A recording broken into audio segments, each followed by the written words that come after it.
Assalamu alaikum, I'm Aisha and you're watching SAMAA News. Here are today's headlines.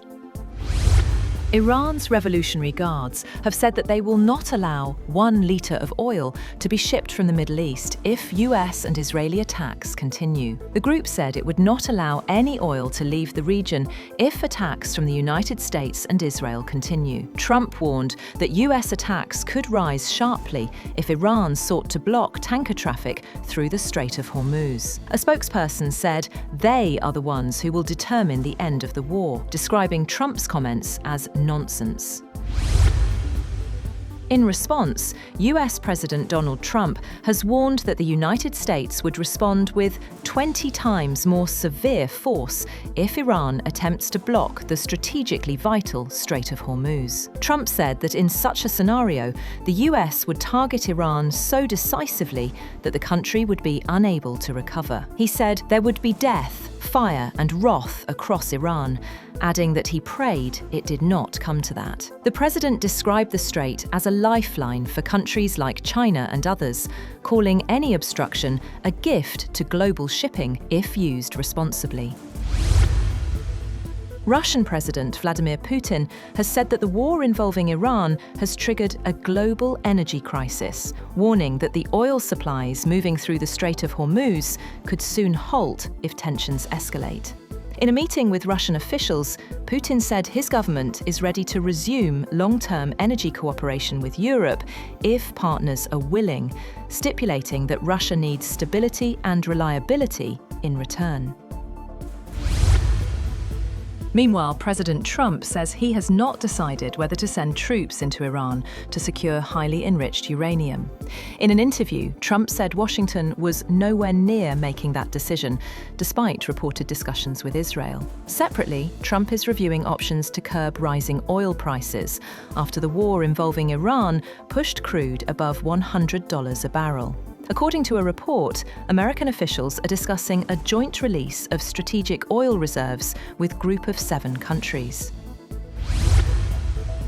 German Chancellor Friedrich Merz has called Iran the centre of international terrorism and urged its leadership to end hostilities. Merz said the sooner Iran's leadership and the Islamic Revolutionary Guard Corps halt their actions, the sooner the conflict could end. He added that Israel and the United States would likely continue defending themselves until that happens. France is deploying around a dozen naval vessels to the Mediterranean Sea, Red Sea, and possibly the Strait of Hormuz as tensions rise in the Middle East. President Emmanuel Macron said the deployment, including aircraft carrier Charles de Gaulle, is meant to support allies and protect maritime security. Macron also warned that an attack on Cyprus would be considered an attack on Europe.